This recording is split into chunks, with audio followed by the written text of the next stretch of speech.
సంవత్సరాల తరబడి ఎన్ని మందులు వాడినా మీ మోకాల నొప్పులు తగ్గట్లేదా? ప్రాణ పెయిన్ క్లినిక్ లో అత్యాధునిక చికిత్స. ప్రస్తుతం మనతో పాటు ఉన్నారు లైవ్ కాల్ అందుబాటులో Kamareddy government hospital superintendent doctor Ram Singh గారు. ఒకసారి ఆయనతో మాట్లాడదాం. అసలు సెక్యూరిటీ పరంగా ఎలాంటి జాగ్రత్తలు తీసుకోవాలి, ఎందుకంటే కలకత్తాలో జరిగినటువంటి డాక్టర్ ఇష్యూలో జరిగిన కొన్ని ఇన్సిడెంట్ వల్ల మనం ఇప్పుడు ఈ క్వశ్చన్ రైజ్ చేయాల్సినటువంటి పరిస్థితి వచ్చింది. ఒకసారి ఆయనతో మాట్లాడదాం. సార్ నమస్తే అండి. నమస్కారం అండి.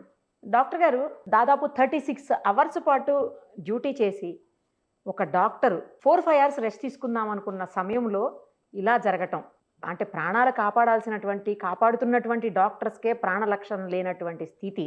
సో అసలు ఎందుకు అక్కడ అంటే ఒక పెద్ద హాల్లోకి వెళ్ళి ఆవిడ తీసుకోవాల్సినటువంటి అక్కడ కంటిన్యూస్గా మీటింగ్స్ నడిచేటువంటి హాల్లో అలా కాకుండా వాళ్ళకు ఒక ప్రాపర్గా రెస్ట్ తీసుకునే అవకాశం, అన్ని గంటల డ్యూటీ తర్వాత ప్రాపర్గా రెస్ట్ తీసుకునే అవకాశం ఇవ్వరా? ఒక పాయింట్.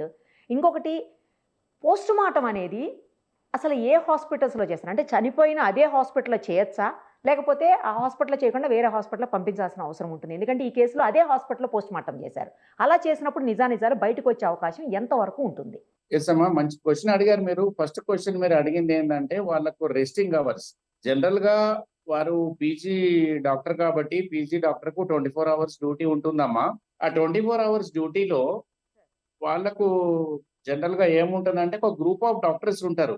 ఒక ముగ్గురు కానీ ఒక నలుగురు కానీ, first year PG, second year PG, third year PG అట్లా ఉంటారు. ఇప్పుడు ప్రజెంట్ మన తెలంగాణ రాష్ట్రంలో అయితే మెడికల్ కాలేజెస్ ఉన్నాయో ఇక్కడ అయితే మనకు గ్రూప్ ఆఫ్ డాక్టర్స్ ఎక్కువ ఉంటారు. For example gynaecology, general medicine, general surgery ఇట్లా ఒక 8 మంది డాక్టర్స్ ఉంటారు.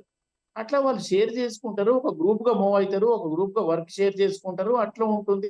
డెఫినెట్ గా అక్కడ ఏదో కాన్స్పిరసీ ఉంది, ఏదో కుట్ర ఉంది. ఎందుకంటే ఈ అమ్మాయి రెస్ట్ లో ఉన్న టైంలో వేరే వాళ్లకు ఐడియా ఉంటుంది, తను రెస్ట్ తీసుకుంటున్నారు ఎక్స్ డాక్టర్, మనము ఈ పని చూసుకుందామని అంటారు. కాబట్టి అక్కడ ఏదో కుట్ర ఉంది, మోసం అనేది జరిగింది అనేది మీరు అడిగిన first question. Number 2, post mortem అన్నారు మీరు. పోస్ట్ మార్టం అనేది ఎప్పుడైనా మనకు అనుమానాస్పదమైన అంటే మెడికో లీగల్ ఇష్యూ వచ్చే డెత్లలోనే మనం చేపిస్తాం. యంగ్ డైనమిక్ డాక్టర్, ఒక 25 ఇయర్స్ డాక్టర్ డెత్ అయింది అనే ఇష్యూలా పోస్ట్ మార్టం ఉన్నప్పుడు గవర్నమెంట్ సీరియస్ గా దానికి గవర్నమెంట్ హాస్పిటల్ ఇంకో దగ్గర చేపించి న్యూట్రల్ గా, ప్లేన్ గా, ఓపెన్ మైండ్ గా ఉన్న దగ్గర చేయించాల్సి ఉంటే అది మీరు అడిగిన సెకండ్ క్వశ్చన్. నా ఒపీనియన్ అంటే సార్, అదే హాస్పిటల్లో చేపిస్తే నిజాలు బయటకు రావు అనేది ఇప్పుడు క్వశ్చన్ రైజ్ అవుతుంది. అదే హాస్పిటల్ ఎందుకు చేయించారు? అక్కడ కుట్ర జరిగింది. ఆ కుట్రలో కవర్ చేసుకోవడానికి అక్కడ వాళ్ళు ఇన్ఫ్లుయెన్స్ చేస్తారు. ఎవరిదో ఒక దానికి ఏదో ఒక నేరమైన కోణం ఉంది అక్కడ నేరం జరిగింది కాబట్టి ఆ డాక్టర్ ను ఫస్ట్ వాళ్ళ పేరెంట్స్ కి ఏమన్నారు, ఆమె బాగలేదు అని 9 గంటలకి. తర్వాత ఆమె సూసైడ్ చేసుకున్నది నంబర్ సెకండ్ ఇష్యూ. ఆమెను 3 గంటలకు అలో చేశారు పేరెంట్స్ ని ఆ పాపను చూడడానికి. చూసే క్రమంలో 3 గంటల వరకు ఎందుకు వెయిట్ చేయాలి? ఒక ఆపద ఒకటి. ఇప్పుడు మనిషికి మంచి తల్లిదండ్రులకు సంబంధించిన విషయం, అది చాలా ఎమోషనల్ అటాచ్మెంట్ ఉంటది. పేరెంట్స్ కి చూడనీయలేదు అని అంటే అక్కడ ఏదో జరుగుతుంది. దాన్ని కవర్ చేయడానికి నామినల్ గా సాయంత్రం 3 గంటలకు పేరెంట్స్ కి చూపించి ఆ సాయంత్రం పూట ఎక్కడో బాడీని డిస్పోజ్ చేసేయచ్చు అని వాళ్ళు కుట్ర పన్నిండ్రు. ఆ క్రమంలో తల్లిదండ్రులు తెలివైనోళ్ళే కాబట్టి వాళ్ళకి అనుమానం వచ్చింది. వాళ్ళు చూసినప్పుడు కండ్ల నుంచి బ్లడ్ రావడం, కేవల నుంచి బ్లడ్ రావడము, తర్వాత బాడీ పార్ట్స్ డిఫరెంట్ గా కనిపించడం వల్ల వాళ్ళకి అనుమానం వచ్చి ఎంబటే వాళ్ళు ఎక్స్పోజ్ చేసారు మ్యాటర్ ని. ఇట్లా మీలాంటి సోషల్ మీడియా ఉంది కాబట్టి బయటపడింది. అది నేషనల్ మీడియాని మనము బ్లేమ్ చేయాలని క్వశ్చన్ కాదు, కానీ సోషల్ మీడియా ద్వారానే ఈ ఇష్యూ అంతా బయటకు వచ్చింది. సో దాంట్లో కుట్ర కోణం ఉంది అనేది డెఫినెట్ గా అర్థమవుతున్నది. పేరెంట్స్ కి ఎంబటే ఇన్ఫార్మ్ చేయకపోవడం, 9 గంటలకు వాళ్ళు వచ్చిన తర్వాత 3 గంటలకు బాడీని చూపియడం, 3 తర్వాత లోకల్ హాస్పిటల్లో పోస్ట్ మార్టం చేయించడం, మరి ఇవన్నీ చూస్తుంటే ఏదో ఒక కాన్స్పిరసీ ఉంది దాంట్లో. జనరల్ గా ఏదైనా కేసెస్ లో పోస్ట్ మార్టం అంటే ఈ రోజు ఇస్తే బాడీని రేపు ఇచ్చే పరిస్థితి, మార్నింగ్ ఇస్తే ఎప్పుడో నైట్ కి, అట్లా చాలా డిలే అవుతుంది అసలు పోస్ట్ మార్టం ప్రాసెస్ అనేది. అంటే ఆ ప్రాసెస్ అలా ఉంటుంది అనుకోండి, బట్ అంత హడావుడిగా ఈ కేసులో ఎందుకు చేసేసారు? రీజన్ అమ్మా, బేసికల్లీ ఇప్పుడు ఒక బాడీ అక్కడికి పోస్ట్ మార్టం మర్చురీకి వస్తుంది. మర్చురీకి వచ్చినప్పుడు ఏమవుతుందంటే పంచనామా చేస్తారు మేడం. పంచనామా అంటే జనరల్ గా పేరెంట్స్ ఆ పిఎస్ కు రిలేటెడ్ ఈ బాడీ మీ వాళ్ళేనా, ఇగో దాని పేరు, అడ్రస్, పేరెంట్స్ ఐడెంటిఫై చేయడము, ఇవన్నీ డీటెయిల్స్ ఉంటాయి. ఆ పోలీస్ డిపార్ట్మెంట్ వాళ్ళు రావడము, వాళ్ళకు కంప్లైంట్ ల్యాండ్ చేయాల్సి వస్తుంది. ఆ కంప్లైంట్ ఇచ్చిన తర్వాత వాళ్ళు దాన్ని యాక్సెప్ట్ చేసి తీసుకొని రావడం, ఇట్లాంటి ప్రాసెస్ ఉంటుంది. కాబట్టి టెక్నికల్లీ లేట్ అవుతుంది. ఇప్పుడు మన దగ్గర గాంధీ, ఉస్మానియా, జనరల్ హాస్పిటల్స్, ఇప్పుడు జిల్లాకు ఒక హాస్పిటల్ అయినాయి, మెడికల్ కాలేజీలు, ఇట్లాంటి దగ్గర ఏమవుతుందంటే మల్టిపుల్ బాడీస్ ఉంటాయి. అంటే ఒక హాఫ్ డజన్ కూడా ఉంటారు, ఒక్కొక్క రోజు 10 మంది 20 మంది కూడా ఉంటారు. సో ఇట్లాంటి క్రమంలో కొంచెం లేట్ అవుతా ఉంటది. ఇక్కడ ఏంటంటే తొందరగా చేస్తున్నారు అంటే ఏదో కవర్ చేయడానికే కదా. అదే అదే అంత హడావుడిగా ఎట్లా చేశారు? వాళ్ళ మోసాన్ని కవర్ చేయడానికి ఇదంతా జరుగుతుందని అందరికీ అర్థమైపోయింది. తర్వాత డాక్టర్ గారు చాలా బలమైనటువంటి గాయాలు తగిలాయి అని చెప్తా ఉన్నారు. అదంతా కూడా ఆమె చనిపోవడానికి ముందు తగిలిన గాయాలే, తర్వాత కాదు అని చెప్పేసి కూడా. 100% ఇప్పుడు ఆమెకి ఏదైతే bleeding from the nose, bleeding from eyes, bleeding from ears అయింది అని అంటే బలంగా ఈమెను మనిషి మంచిగా ఉన్నప్పుడే తలకి ఏదో గాయం కొట్టినరా లేకపోతే ఆమెను గోడకేసి బలంగా కొట్టడమో జరిగినప్పుడు హెడ్ ఇంజురీ అవుతుందమ్మా. బేస్ ఆఫ్ ది బ్రెయిన్ అది ఇంజురీ అయిపోయి, ఆ బోన్స్ ఇంజురీ అయిపోయి అక్కడి నుంచి బ్లీడింగ్ అవుతుంది. జనరల్ గా యాక్సిడెంట్లలో చూస్తాం మేము ఇట్లాంటివి. సో అది కావాలని చేసింది అక్కడ కనిపిస్తుంది, నంబర్ 1. నంబర్ 2, బాడీ పార్ట్స్ మీద డిఫరెంట్ గా వింటున్నాం, కొన్ని వినలేని కూడా వింటున్నాం.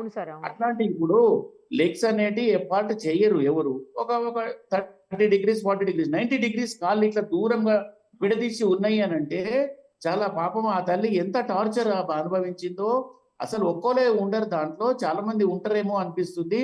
ఆ రకంగా కూడా అక్కడ నుంచి కొంతమంది ఫారెన్ కు కూడా ఫ్లై అయిపోయినారు అని చెప్పేసి కూడా న్యూస్ వస్తున్నాయి మీ సోషల్ మీడియా ద్వారానే.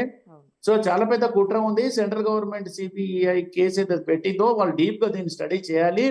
ఇంకొక డాక్టర్ కాదు, సామాన్యమైన ఒక స్త్రీమూర్తికి కూడా ఇట్లాంటివి జరిగితే వాళ్లకు ప్రాణానికి హాని ఉంటది అనే ఒక క్రిమినల్ యాక్ట్ తీయాల్సిన అవసరం ఉంది అనేది ఇప్పుడు ఆ తల్లి మరణించిన తర్వాత మనకు మెసేజ్ చేయడానికి మనం దీన్ని ఆ కోణంలో చూడాల్సిన అవసరం కూడా ఉంది. అవును సార్, అవును. చాలా సీరియస్ మ్యాటర్ ఇది. Correct sir, correct. ఇంకొకటి, ఆ ఇల్లీగల్ యాక్టివిటీస్ లో అసలు ఒక ప్రిన్సిపల్ స్థాయి లేకపోతే సూపరింటెండెంట్ స్థాయి వ్యక్తులు ఎందుకు సార్ ఇన్వాల్వ్ అవుతారు? అసలు అది ఇన్వాల్వ్ ఎక్కడ అవుతారంటే వాళ్ళు క్రిమినల్ యాక్టివిటీలో ఇన్వాల్వ్ ఉన్నప్పుడు, వాళ్ళు ఏదో కరప్షన్ లో పాల్గొన్నప్పుడు, ఏదైనా డాష్ ర్యాకెట్స్ వాళ్ళు కూడా ఇన్వాల్వ్ అయి ఉండొచ్చు. ఎందుకంటే ఆ ఆర్జే మెడికల్ కాలేజ్ చరిత్ర చూసినప్పుడు చాలా మంది డెత్తులు ఉన్నాయి అందులో. ప్రొఫెషనల్ పీపుల్ డెత్తులు అయినారు, మెడికల్ స్టూడెంట్స్, డాక్టర్స్, తర్వాత కొంతమంది పేషెంట్లు కూడా వచ్చి అక్కడి నుంచి ఇంకేమేమో వింటున్నాం మనం, వినరాని వింటున్నాం. అంటే ఆర్గాన్ డొనేషన్, ఆర్గాన్ సేల్ చేసే ర్యాకెట్ అని, ఇంకా ఈ లేడీస్ తోని ఇట్లా చేసే డాష్ ర్యాకెట్ అని ఇవన్నీ వింటున్నాం. కాబట్టి డెఫినెట్ గా వాళ్ళు ఉన్నారు. లేకపోతే మాకు జాబ్ అవసరం లేదు, బతుకుతే ప్రమాణంగా బతుకుతాం, కానీ ఈ పిచ్చి పని మేము చేయమని చెప్పేసి బాహాటంగా మాట్లాడతారు. డాక్టర్స్ ఏం చేస్తారమ్మా, డ్యూటీ చేసుకుంటారు, ప్రైవేట్ ప్రాక్టీస్ చేసుకుంటారు, వాళ్ళ ఫ్యామిలీ చూసుకుంటారు, ప్రశాంతంగా బతుకుతారు. కానీ ఇంత ఘోరమైంది ఒకసారి ఇన్వాల్వ్ అయినప్పుడు వాళ్ళకు కూడా అంతరాత్మ ఉంటుంది కదా, ఘోషిస్తుంది. ఇంత చిల్లర పని చేసి బ్రతకడం కంటే మనం ఉద్యోగం వదిలేయడం మేలని అనుకుంటారు.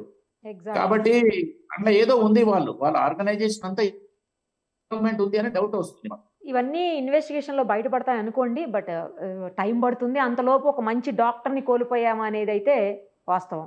100% అమ్మా. ఒక లేడీ డాక్టర్ కోల్పోవడం అనేది చాలా దురదృష్టకరం. ఎందుకంటే లేడీస్ కి చాలా మంది మన ఫీమేల్ ప్రాబ్లమ్స్ వాళ్ళే చెప్పుకుంటారు. తర్వాత తల్లిదండ్రులకు పెద్ద లాస్. ఎందుకంటే వాళ్ళు ఎంత కష్టపడి ఒక ఇంటర్మీడియట్, ఎంబీబీఎస్ తర్వాత పీజీకి పంపిన డాక్టర్ ఇప్పుడు నష్టపోయినారు వాళ్ళు.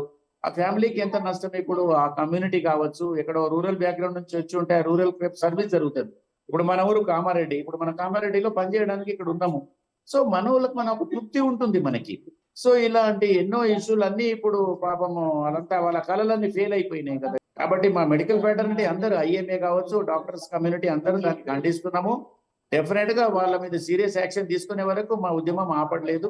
అందరూ కూడా దాని మీద సీరియస్ గా ఉన్నారు. రైట్ డాక్టర్ గారు, థ్యాంక్ యూ డాక్టర్ గారు, thank you so much. Okay, thank you. Suman టీవీలో మీ పర్సనల్ అండ్ బిజినెస్ ప్రమోషన్స్ కోసం కింది నెంబర్కి కాంటాక్ట్ చేయండి.